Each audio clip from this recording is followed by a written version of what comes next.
सभी की एक आवाज़ थी संसद में, वो शरद यादव थी। ओबीसी मूवमेंट के लिए एक युग का अंत है कि धर्म के नाम पर बखेड़ा मत खड़ा करो, और इन तीनों को मानने वाले समाज एक साथ आने की शुरुआत हो चुकी है महाराष्ट्र में।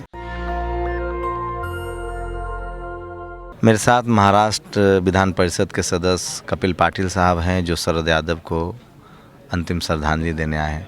क्या कहेंगे सर, एक युग का तो अब अंत हो गया, अब इस लड़ाई को कौन आगे बढ़ाएगा? शरद जी पूरे देश में मंडल मसीहा के रूप में जाने जाते हैं। ओबीसी हो या पिछड़े हो या वंचित हो, शोषित हो, सभी की एक आवाज़ थी संसद में, वो शरद यादव थी। मंडल का जो निर्णय हुआ वीपी सिंह सरकार में, उसके पीछे की शक्ति शरद जी थे। शरद यादव जी ने केवल उत्तर भारत में नहीं तो पूरे भारत में ओबीसीओं को जगाने का काम किया, और फुले शाह अम्बेडकर की मूवमेंट की जो उसे जोड़ने का काम भी शरद यादव जी ने किया है। वो मंत्री थे, सांसद थे। इससे भी बड़ी बात ये थी कि वो सोशल जस्टिस के लिए हमेशा खड़े रहते थे। डॉक्टर राम मनोहर लोहिया की ये बड़ी देन है कि उन्होंने शरद यादव जैसे नेताओं को खड़ा किया, और उन्होंने बिना कॉम्प्रोमाइज़ वो सोशल जस्टिस के लिए खड़े रहे।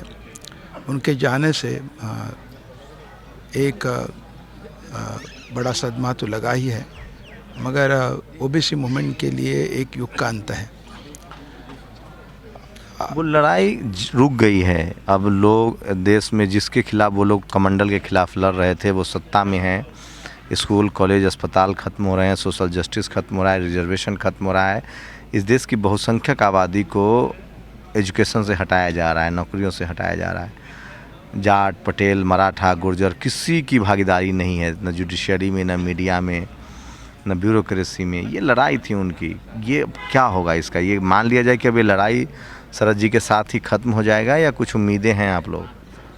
लड़ाई कभी ख़त्म नहीं होती। लोग प्रेरणा लेते हैं और आगे बढ़ते हैं। मुझे लगता है कि शरद जी जैसे नेताओं से मुलायम सिंह जी भी नहीं रहे, रामविलास जी नहीं रहे, मगर इन नेताओं के आगे समाजवादी विचारों की, आम्बेडकरी विचारों की या गांधी के विचारों के लोग अब बहुत हैं, और वो मिलकर कमंडल के राजनीति को परास्त करेंगे। उसमें कोई मुझे आशंका नहीं है। बस इतना ही है कि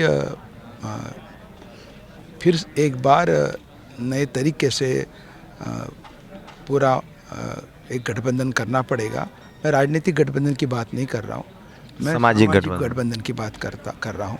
और इसीलिए दिल्ली से लेकर चेन्नई तक, जैसे कि आपने देखा होगा कि परसों चेन्नई में तमिलनाडु के गवर्नर ने जिस तरह से बेइज्जत करने की कोशिश की, क्योंकि चुने हुए मुख्यमंत्री को सिवाय तमिलनाडु को, क्योंकि तमिलनाडु एक पिछड़े समाज के संघर्ष के रूप में उभरा हुआ राज्य, सबसे पेरियार के आइडियोलॉजी का, और 1921 में पहला कम्युनल ऑर्डर देने वाला राज्य वो था। उस राज्य को जलील करने की कोशिश कर रहे थे। इसका मतलब आप समझिए कि किस हद तक चल रहा है। गवर्नर फुले पेरियार अम्बेडकर का नाम नहीं लेना चाहते हैं।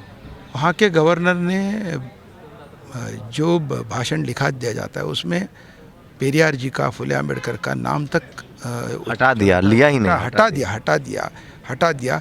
राज्य का नाम हटा दिया, राज्य का अन्य नाम से उल्लेख करने लगे। ये इस तक कि आपकी आइडेंटिटी ख़त्म करने के पीछे इस एक वैदिक सोच है। उस सोच के बारे में मराठा समाज इस खेल को कितना समझने लगा है? जो शिवाजी का वंशज है, जो साहू जी महाराज का, संभाजी महाराज का वंशज है, जो साहू जी महाराज ने इस देश को सोशल जस्टिस का पहला कंसेप्ट दिया, वो मराठा समाज क्या इस बात को अब समझ रहा है? मुझे लगता है कि महाराष्ट्र की जब तक बात करूँ मैं, महाराष्ट्र में फुले शाह अम्बेडकर, इसमें सब तीनों वहीं से आते हैं, वहाँ से आते हैं। जो आज सोशल जस्टिस के सिंबल के रूप में देखा जाता है, तीनों एक ही धरती से आते हैं, और इन तीनों को मानने वाले समाज एक साथ आने की शुरुआत हो चुकी है महाराष्ट्र में। महाराष्ट्र में। एक समय ऐसा था कि मराठा या नॉन मराठा, दलित और नॉन दलित, इस तरह की जो रिप थी, उस रिप को ख़त्म हो रही है। मराठा, दलित, पिछड़े, आदिवासी सब एक साथ आ रहे हैं। एक साथ आ रहे हैं, ये सब एक साथ आ रहे हैं। ये आज आपको ध्यान में नहीं आएगा, पेशवाओं के खिलाफ चुनाव इस खिलाफ। और ये जो सोच है, आरएसएस की सोच है या हिंदू राष्ट्र की सोच है, इस सोच के खिलाफ है। जिस तरह से धर्मवाद को बढ़ावा देकर जिस तरह से कोशिशें की गई, महापुरुषों का अपमान महाराष्ट्र में हुआ, छत्रपति शिवाजी के नाम पर जिस तरह से उठाएगी। मगर मैं छत्रपति शिवाजी महाराज का ने एक खत में लिखा था कि धर्म के नाम पर बखेड़ा मत खड़ा करो। मतलब धर्म के नाम पर किसी ने भी इस तरह से लड़ाई झगड़े की बात नहीं करनी चाहिए, ये छत्रपति शिवाजी महाराज ने कहा था। और सबको साथ लेके जाना होगा, इसका उसका ये बात नहीं करनी चाहिए। वो तो खुद उनके पुत्र खुद पेशवाओं के ब्राह्मणवादी सोच के शिकार हुए और संभाजी महाराज की निर्मम हत्या की गई। संभाजी महाराज की जिस तरह से हत्या की गई, उसका एक चित्र जो किया जाता है एक तरह से वो गलत है। संभाजी महाराज उन सभी शक्तियों उनके खिलाफ लड़ रहे थे। वो दिल्ली के सल्तनत से भी लड़ रहे थे और ब्राह्मणवाद से भी लड़ रहे थे। वही तो। वो शाक्त मुगलों से भी लड़ रहे थे और पेशवाओं से भी लड़ रहे थे। और दोनों के गठजोड़ ने उनको ख़त्म किया। और संभाजी महाराज खुद अपने पत्र में लिखते कि हमें छत्रपति शिवाजी महाराज के विचारों से चलना है, ये कहते हैं।